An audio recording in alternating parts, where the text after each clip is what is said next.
ಇಂದೇ ಡೌನ್ಲೋಡ್ ಮಾಡಿ ಮತ್ತು ನಿಮ್ಮ ನೆಚ್ಚಿನ ಶೋಗಳನ್ನ ಆನಂದಿಸಿ. ಯಾರು ಏನು ಹೇಳಿದ್ರು ನಾನು ಈ ದೇವರವನೇ ಅಂತ ನಂಬಕ್ಕಿಲ್ಲ. ಸಿರಿ, ಭಗವಂತನಿಗೆ ಆಕಾರ ಇಲ್ಲ ಅಂತ ದ್ಯಾವ್ರೇ ಇಲ್ಲ ಅಂತ ಹೇಳಕ್ ಆಗಕ್ಕಿಲ್ಲ. ದ್ಯಾವ್ರ ಅವನೇ, ಆದ್ರೆ ಅವನು ಯಾವಾಗ ಯಾವ ರೂಪದಾಗ ಗೊತ್ತಾನೆ ನಮಗೆ ಗೊತ್ತಾಗಕ್ಕಿಲ್ಲ. ಹಂಗಾದ್ರೆ ನಿಮ್ ಭಗವಂತನಿಗೆ ನಾನು ಹೇಳೋದು ಮಾಡೋದೆಲ್ಲ ಕಾಣ್ತದ? ಕಂಟಿ, ನಿನ್ ಕಣ್ಣಿಗೆ ದ್ಯಾವ್ರು ಕಾಣಿಸ್ದೇ ಇರ್ಬೋದು, ಆದ್ರೆ ಅವನ್ ಕಣ್ಣಿಗೆ ನಾವೆಲ್ಲರೂ ಕಾಣ್ತೀವಿ. ಸರಿ, ಹಂಗಾದ್ರೆ ನಿಮ್ ದೇವ್ರ ದಿಟ್ಟವಾಗ್ಲೂ ಇರೋದೇ ಆದ್ರೆ, ನಿಮ್ ನಂಬಿಕೆ ದಿಟ್ಟನೇ ಆದ್ರೆ ಅವನ್ನ ಕರ್ಸಿ ನೋಡಮ್ಮ.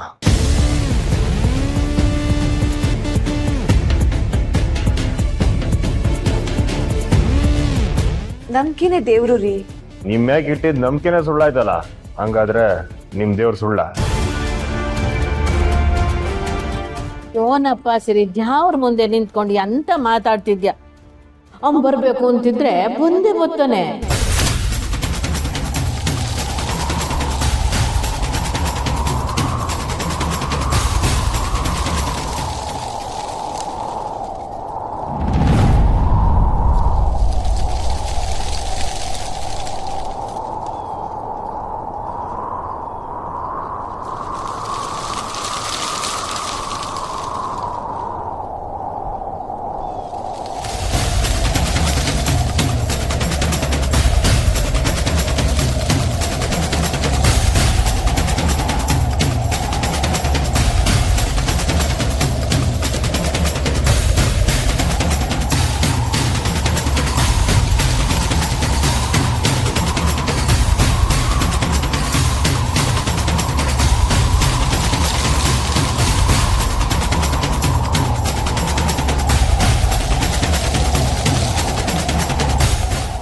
ಇದೇನಿದು?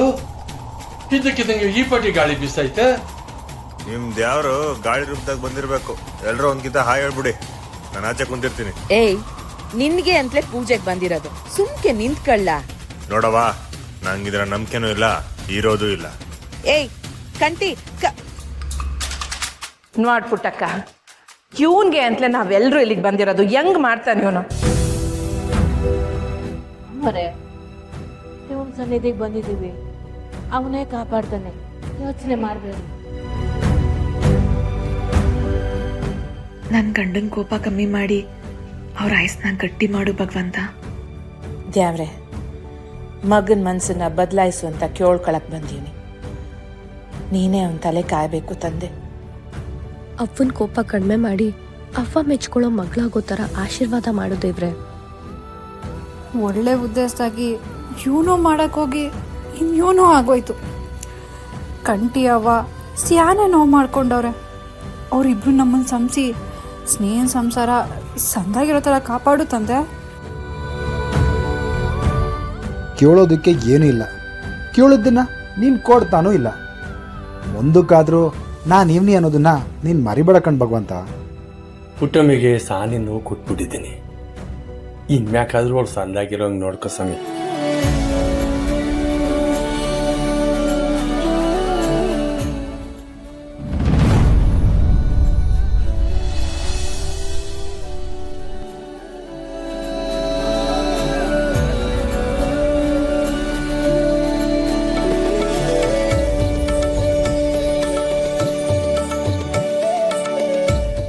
ಓಂ ಶ್ರೀ ಗುರುಭ್ಯೋ ನಮಃ.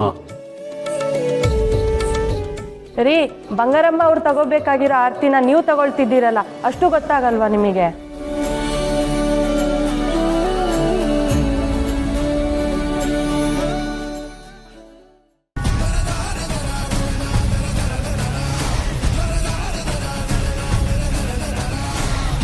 ನಿನ್ನ ಹೆಸರು ಶಾರದಾ.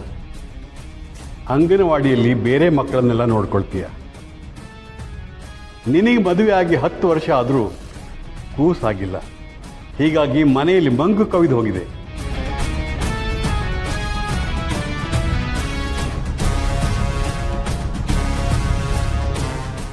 ಇನ್ನು ನೀನು ಬಂದ ಭಾಗ್ಯವನ್ನ ಬಾಗಿಲಲ್ಲೇ ನಿಲ್ತಿ ಕಣ್ಣು ಮುಚ್ಚಿಕೊಂಡು ಬೆಳಕಿಗಾಗಿ ಹುಡುಕಾಡ್ತಿದ್ದೀಯ. ಹೌದು ಸ್ವಾಮಿ, ಈಗ ಬಂದಿರೋ ಕೆಲಸ ಎಲ್ಲ ಬಿಟ್ಟು ಈಗ ಕೆಲಸ ಇಲ್ದರೆ ಅಲಿತಾ ಇದ್ದೀನಿ. ಇದ್ದಿದ್ದನ್ನ ಇದ್ದಾಗೆ ಹೇಳ್ತಿದ್ದೀರಲ್ಲ, ಯಾರು ಸ್ವಾಮಿ ನೀವು? ಅದನ್ನು ತಿಳ್ಕೊಳ್ಳೋದಕ್ಕೆ ಇಷ್ಟು ವರ್ಷ ಆದರೂ ನಾನು ಪ್ರಯತ್ನ ಪಡ್ತಾ ಇದ್ದೀನಿ. ಅರ್ಥ ಆಗಲಿಲ್ಲ. ಈ ಪ್ರಪಂಚ ಅರ್ಥ ಮಾಡಿಕೊಂಡ್ರೆ ಸ್ವರ್ಗ, ಅರ್ಥ ಮಾಡ್ಕೊಳ್ಳದೆ ಹೋದರೆ ನರಕ. ಸ್ಯಾನ ದೊಡ್ಡ ಮಾತು.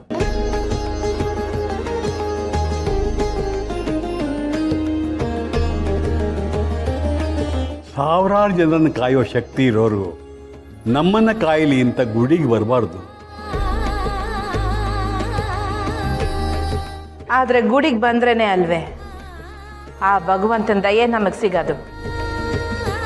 ದಯೆ ಇದ್ದು ಧರ್ಮದ ದಾರಿಯಲ್ಲಿ ನಡೆಯುವವರನ್ನ ಶಿವ ಯಾವಾಗಲೂ ಕಾಪಾಡ್ತಾನೆ.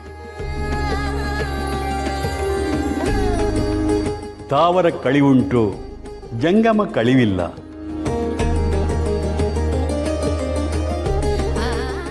ಮನಸ್ಸಿನಲ್ಲಿ ಗುಡಿ ಕಟ್ಟಿ ಮಾಡುವ ಕೆಲಸದಲ್ಲಿ ನಿಷ್ಠೆ ಇರುವಾಗ ನಾವಿದ್ದಲ್ಲಿಗೆ ಭಗವಂತ ಹುಡ್ಕೊಂಡು ಬರ್ತಾನೆ.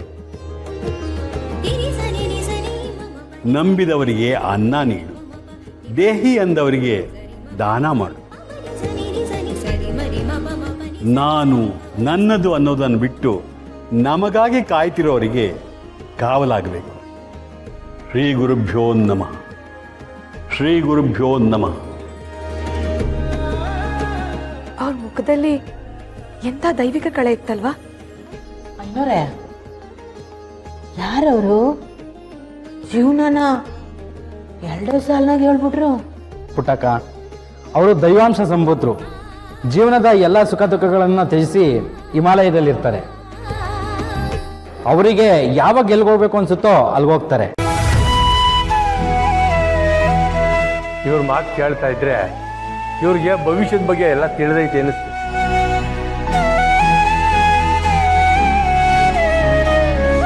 ನೀವೇ ನೋಡಿದ್ರಲ್ಲ, ಜಾತಕ ನೋಡ್ದೇನೆ ಹೇಗೆ ಭವಿಷ್ಯ ಹೇಳಿದ್ರು ಅಂತ.